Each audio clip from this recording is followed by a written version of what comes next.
Most people who fail at podcasting don't fail because they lack talent or because their idea isn't good enough. They fail because they're operating on bad information. Myths that sound like wisdom but are actually quietly killing their chances before they even get started. So today on Podcast Support, we're busting 10 of the biggest myths that stop podcasters from succeeding. By the end of this episode, you're going to have a completely different picture of what it actually takes to build a podcast that works. And you'll probably realize the success is a lot more within reach than you thought. Welcome to Podcast Support, the show where we tackle the questions every podcaster needs answered to grow a successful show. Whether you're just starting out or scaling an existing audience, we break down the roadblocks, share practical strategies, and give you step-by-step answers so you can spend less time guessing and more time building the podcast you want. Thank you for contacting Podcast Support. So myth number 1 is that you need expensive equipment to start podcasting.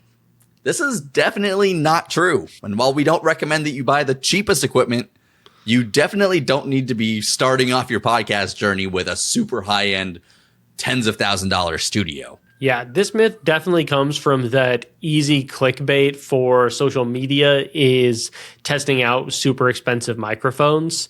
Yep. This is not something that actually makes a big difference. You do need to make a minimum barrier to entry. So don't use, your in-headphone microphones. Don't use a camera that's, super old or semi-broken or something like that that's just not going to make you look good, make you look, professional or inviting to listen to, anything like that. You want to make sure that your audio is clear, your video is clear, that you're just sounding and looking good to go. You can easily get all the equipment that you need to start a very good-looking podcast, lights and all, for around $1,200.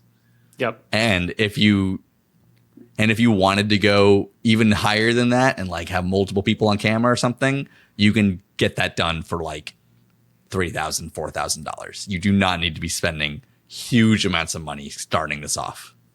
No.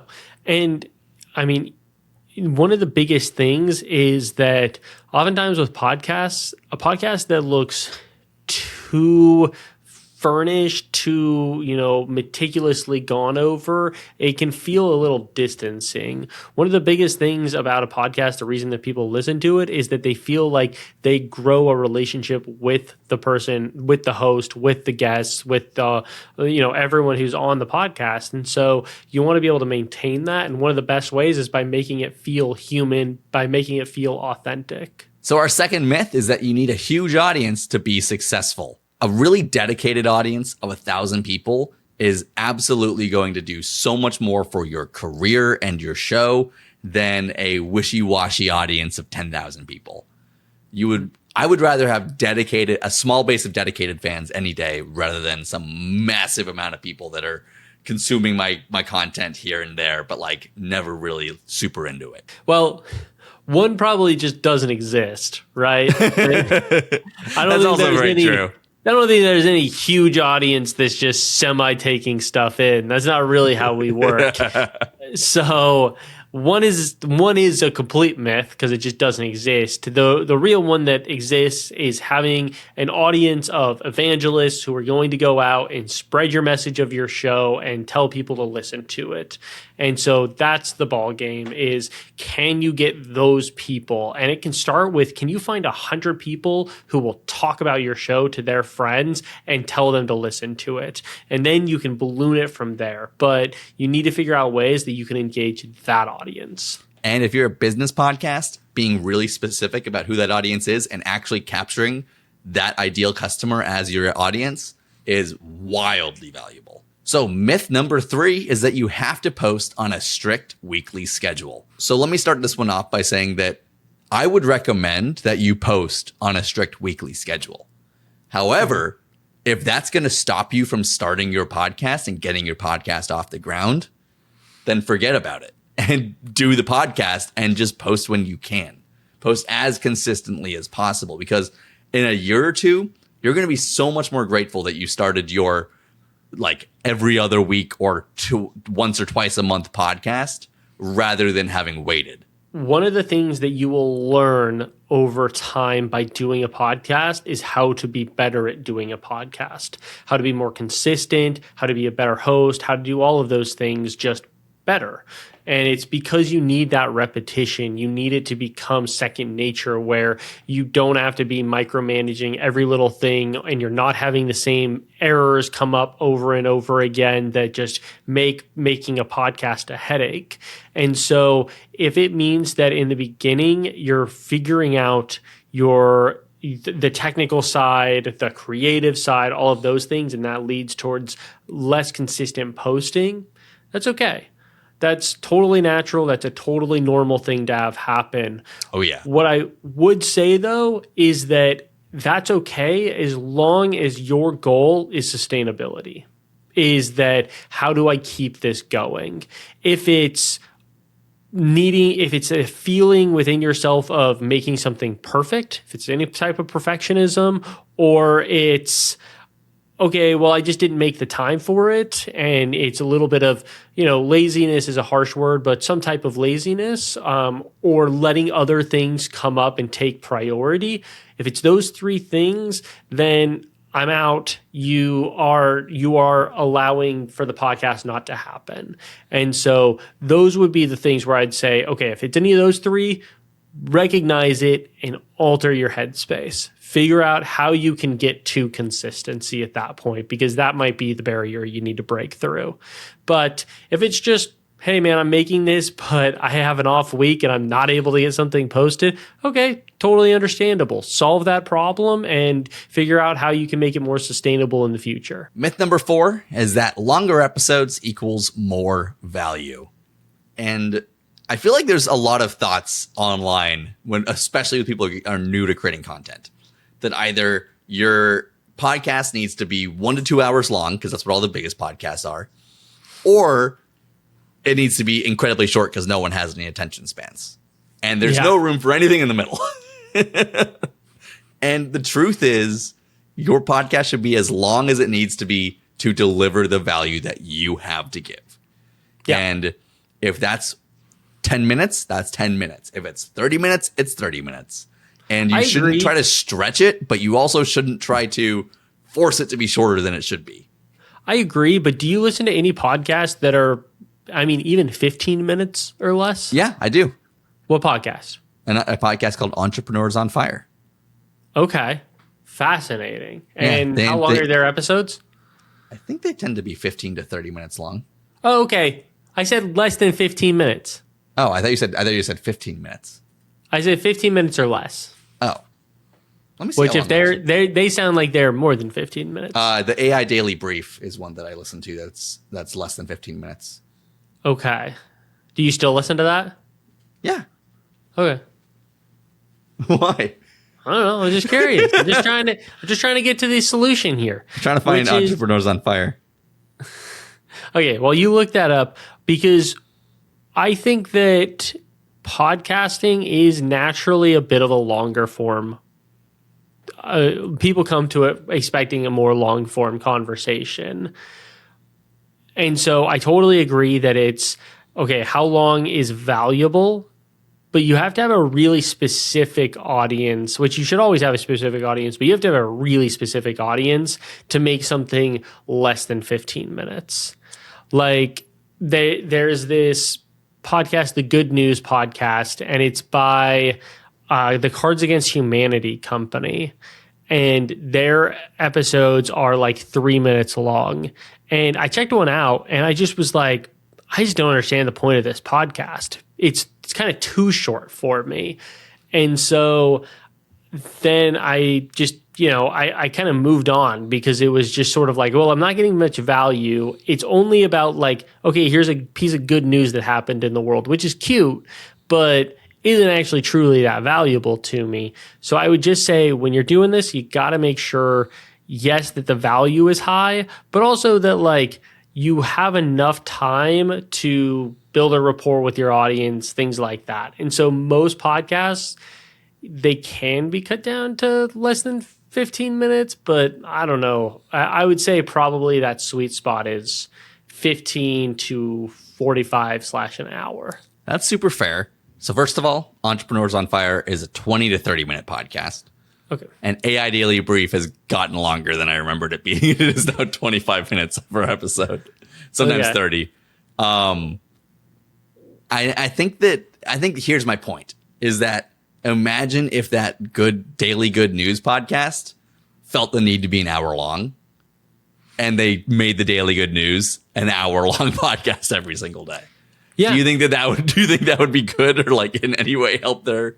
That would be bad, but a 15 to 30 minute podcast would probably be better. Yeah. It does. I mean, when you pitch that idea to me of like the daily good news, that does sound to me more like a TikTok series. Yes. Yeah. And like, I could see that being very successful as a TikTok series. I think that's super fair. Is at that point, should it just be a TikTok or is it the wrong medium? Or is YouTube even better for you? Like any of those could potentially be a better outfit for you than podcasting specifically. Yeah. So longer episodes do not automatically mean more value, but the conclusion we seem to be coming to is that the 15 to 30 minutes is sort of the bottom end of like how long a podcast episode should be. Yeah, if you have enough value to be talking about at the lower end, you probably want to be thinking about, is podcasting the right medium? Myth number 5 is that if your content is good, growth will happen naturally. Having good content is a massive part of this game. But if you put good content out into the world and you don't do anything to market that content, no one's going to find it. So you need to be doing things like social media clips. You need to have a newsletter. You need to find different ways that you can maybe market in real life, because the algorithms are not just your buddies and going to, automatically find the right person to show your podcast to. Yeah. An example that I have of this, and I wish I could remember the channel's name, which is a problem in and of itself, but they were these sports documentaries that were like these, 15 to 20 minute sports documentaries about extreme sports. And like one of them was about high speed boat racing and about the amount of deaths that happen from high speed boat racing. And that it's like one of the most deadly sports. And it is such a good 20-minute documentary. And these things are so well edited. Like they are just some of the best editing that I've seen on YouTube. And they freaking rock. And they capped out most of them at 30,000 views, which is not bad, but not good for for something that's pretty widespread appeal, that were so well edited and so well made that and I remember looking, there was a comment on one that said, I can't believe this only has 30,000 views. That's crazy. And it was like, it totally was painful. And I think it just comes down to, the other marketing that goes into making these things what they can be. Our 6th myth is that you need to interview famous guests. Interviewing famous guests can definitely be a really great way to get your numbers up. But are you interviewing the right famous guests? And do you just want high numbers, or do you want a really specific audience to like be the ones who are engaging with your podcast? Yeah, I mean, I'm not going to name the specific organization, but there's an organization that has amazingly high quality people coming on, and they get really low numbers, and it's because they do so many of the other little things wrong. So they have like A-list people, super recognizable, come on and talk, and they do not get the most out of it because so many of the other things are wrong about it. Too long of intros, too many episodes that don't have the right teasers, things like that. So it's absolutely not the case that A-list is going to deliver an audience for you. What's going to deliver it's not guaranteed at all. No, it's value. It's all of that type of stuff that makes a bigger difference, and that the person is actually applicable to your audience. And plus, when you look at a lot of the guests that get interviewed on shows like Diary of a CEO or other like large interview shows like that, a lot of them are people you've never heard of before, that people assign like this like value to them because they're on a really big show. It's like being on a really big show suddenly gives this person social proof, but you've never heard of this person before today, yet you'll click on them to learn about like their nutrition tips or their views on like international politics. Yep. So you definitely do not need to be interviewing famous guests. What I even recommend at this point is skipping over in your intros long resume analysis. Basically, welcome to the podcast. This is who I'm interviewing. And then like listing off all of the different things that make them a qualified guest. And honestly, it just wastes time. Instead, I just recommend going, this is who they are. This is what we're talking about today. Let's get into it and getting to the actual content. The only time that I like listing off all their resume stuff is how Diary of a CEO does it, where they do it in like the teaser and it's like really super well edited and it feels like you're watching a movie. That's the only time that I like that.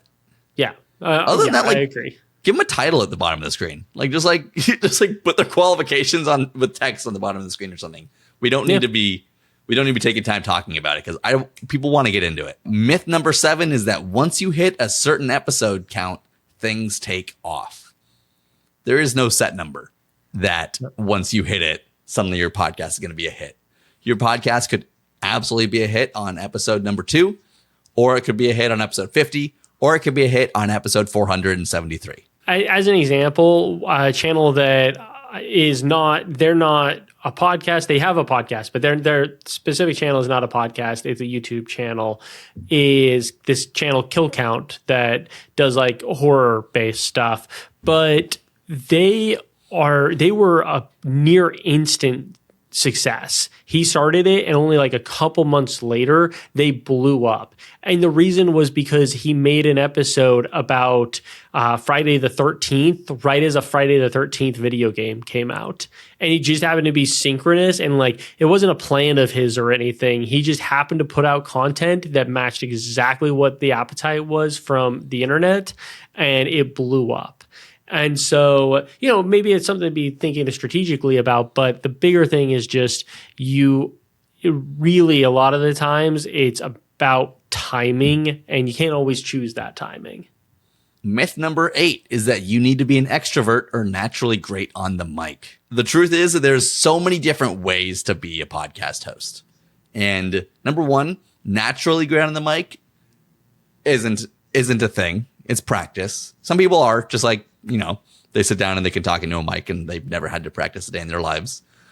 But other people have spent a lot of time learning how to talk into a mic. And if you go and watch their original podcasts, they probably sucked in the beginning and they got good at it over time. I would challenge, I think everybody has had some type of practice, whether that's theater or being an MC or other things, but there's no one who just naturally came out talking on a podcast. If my parents had not made me do theater as a kid, I would not be nearly as good on the mic as I am. Yeah. So what I would say though is for most people, even if you're not going to necessarily be the most dynamic person on a podcast, that's okay. You can absolutely just be somebody who has really valuable information, but you need to practice at it and you need to get better at it because that will lead towards more success for you. And so there are a few ways that I would recommend practicing your podcasting. One is inviting people on who aren't actually going to be your guests. That could be your mom, that could be your boyfriend, that could be any number of people, but people who are low stakes, who you can just practice genuinely being a podcast host for. Literally before this, I was doing sales calls with my girlfriend to practice. And so, I would say that just practice it. Be constantly getting better at these things. The other thing is take a theater or improv class. totally reasonable. It'll help you break out. It'll help you feel more comfortable on your feet, asking and giving insights. Taking an improv class is honestly some of the best advice for so many different aspects of life. Myth number 9 is that monetization requires a massive download count. There's a lot of different ways to monetize a podcast episode. And you can check out our episode that we just released recently where we went through every different way to monetize a podcast episode. And if you check that out, you'll see not all of them require massive download counts. Obviously, the higher your download count is, the easier it is to make massive amounts of money because, just a few cents or $1 per person or 1,000 people can obviously make you a lot more money at much higher numbers. But you can absolutely start bringing in revenue from a very early stage in your podcast journey.